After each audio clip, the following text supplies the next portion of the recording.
পেয়েছি।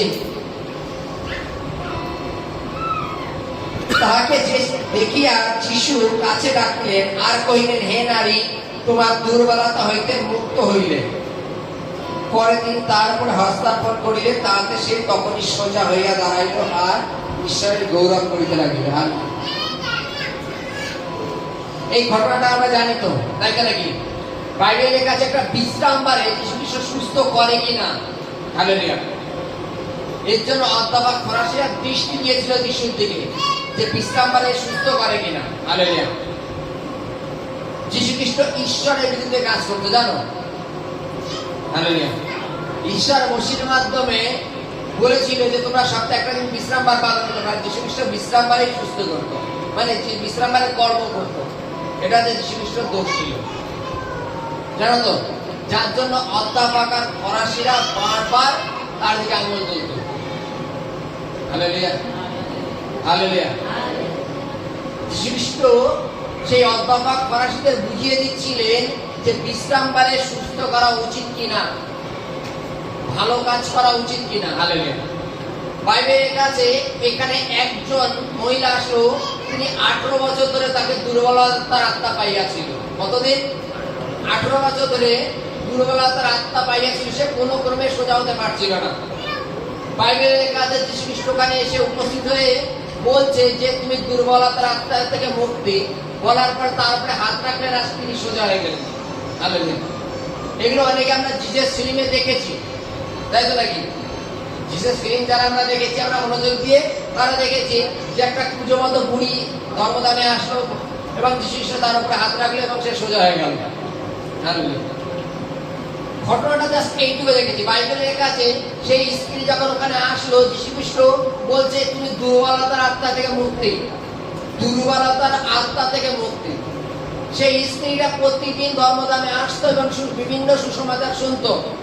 হ্যাঁ, কোনো সুসমাচার নেই যে তিনি জানতেন না। বাইবেলের কাছে তিনি 18 বছর ধরে, যে একজন আব্রাহামের সন্তান, সে 18 বছর ধরে সেই ধর্মদানে আসছে, সুসমাচার শুনছে, কিন্তু সুস্থ হচ্ছে না, হালেলুয়া। সুস্থ না হওয়ার কারণ কি? বাইবেলের কাছে তাকে দুর্বলতার আত্মা পাইয়াছিল। যে দুর্বলতার আত্মা আমাদের কখনো সুস্থ হতে দেয় না, দুর্বল কখনো সবল হতে দেয় না, হালেলুয়া। আজকে যদি কখনো কোনো ব্যক্তিকে, সে যদি মনে করে অসুস্থ আছে, তাকে যদি বলা হয় যে তুমি আর কোনোদিনই বাঁচবে না বা তুমি ঠিক হবে না, তখন তার কি হবে? তার মধ্যে যে একটা সন্দেহ ঢুকে যাবে, ভয় ঢুকে যাবে। সেই সন্দেহ, ভয়ের জন্য সে মারা যাবে, হালেলুয়া। সে আস্তে আস্তে মৃত্যুর কোলে ঢলে যাবে। কেন জানো? তাকে দুর্বল করে দেওয়া হয়েছে। শুধু একটা কথা বলে যে তুমি আর সুস্থ হবে না। কোন ব্যক্তির মনে করো সামান্য একটা ফোড়া হয়েছে এবং ডাক্তার বলছে তোমার এই ফোড়াটা সামান্য অপারেশন করে এটাকে বায়োপসি করতে হবে।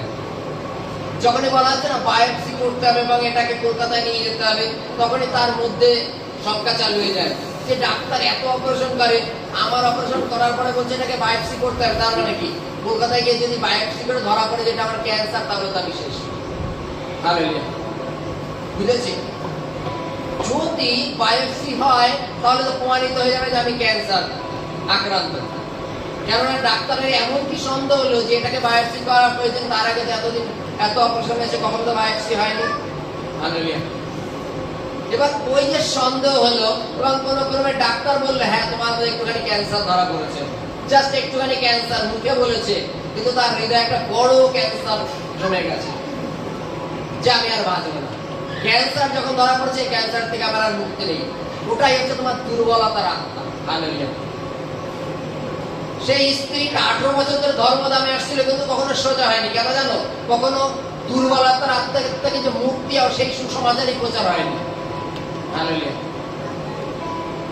সেই বিশ্বাসের প্রচারই এখন হয়নি যে বিশ্বাসের জন্য সেই আত্মার থেকে বেরিয়ে আসবে, দুর্বলতার আত্মার থেকে বেরিয়ে আসতে পারে। শুধু এটাই শুনেছি যে যেমন উদাহরণ, যে যারা একবার ওই মানে অনেকে তো আমরা জানি যে ডায়ালিসিস এমন একটা অবস্থা যে রক্ত চেঞ্জ করতে হবে। ডাক্তার কি বলে তুমি যতদিন বাঁচবা তোমার এটা করতে হবে। যেমন রিসেন্টলি এখন দেখা যায় যদি কারো সুগার ধরা পড়ে, ডাক্তার একটা ওষুধ লিখে দেয়, বলে তুমি যতদিন বাঁচবা এই সুগারের এই ওষুধটা তোমার খেয়েই যেতে হবে। আর তুমিও জানো যে ঘরে আমি চাল কিনি বা না কিনি, আমার ওই ওষুধটা কিনে ঘরে রাখতে হবে না, তাই মরে যাবে। তাই তো নাকি? কারণ ডাক্তার কি বলেছে, তুমি যতদিন বাঁচবা, তার মানে কি আমি যদি এখনো 20 বছর বাঁচি, এই 20 বছর ওই সুগারের ওই ওষুধটা আমার ঘরে রাখতে হবে, না তাই বাঁচবো না।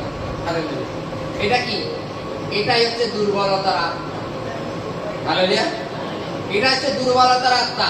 তোমাকে দুর্বল করে দেওয়া হয়েছে যে তুমি এই সমস্যা থেকে কখনো বের হবে না। হালেলুয়া।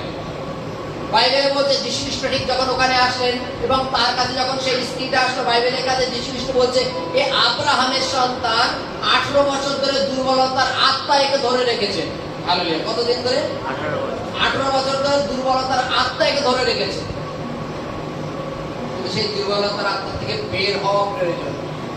এবার বাইবেলের কাছে যীশু খ্রিস্ট তাকে দুর্বলতার থেকে বের করে এবং তারপরে হাত রাখলো এবং তাতে সে সোজা দাঁড়িয়ে পড়লো। কেন জানো? তার মধ্যে থেকে দুর্বলতার আত্মা বেরিয়ে গেল। আজকে আমাদের প্রত্যেকের মধ্যে আমরা যাকে ভীরু বলি, দুর্বল বলি, যে ভীরুতার আত্মা কাজ করে, ভয়ের আত্মা কাজ করে। আমরা বলি তো এই ভয়ের আত্মা কেন কাজ করে? ঈশ্বর কি আমাদের সবল করেননি? তিনি কি আমাদের দুর্বল রেখেছেন?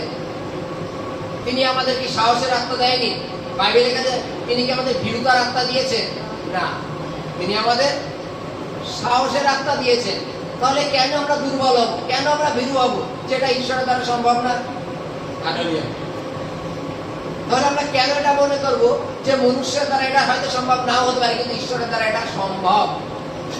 হালেলুয়া। আমরা যদি এটা মনে করি যে ঈশ্বরের দ্বারা সম্ভব, তাহলে আমরা সুস্থতা লাভ করব। তাহলে আমাদের জীবন থেকে সেই দুর্বলতার আত্মা বেরিয়ে যাবে। আর যদি মনে করি না এটা আমার দ্বারা এবার সম্ভব না বা ঈশ্বরের দ্বারা সম্ভব না, তাহলে সেই দুর্বলতার আত্মা তোমাকে চেপে ধরেছে, যার থেকে তুমি বেরোতে পারবে না। আমি গতকাল একটা প্রচার শুনছিলাম। প্রচারে বলছেন যে আমার শ্বশুর মানে চিকিৎসার জন্য দিল্লি আসলো। আমার শ্বশুরের ক্যান্সার হয়েছে। তা কোনো ক্রমে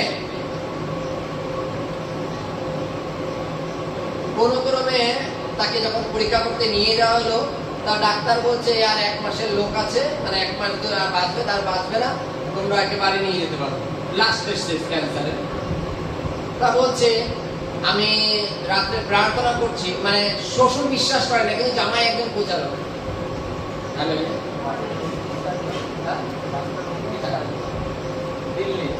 বলছে শ্বশুর বিশ্বাস করে না, কিন্তু জামাই একদম প্রচারক।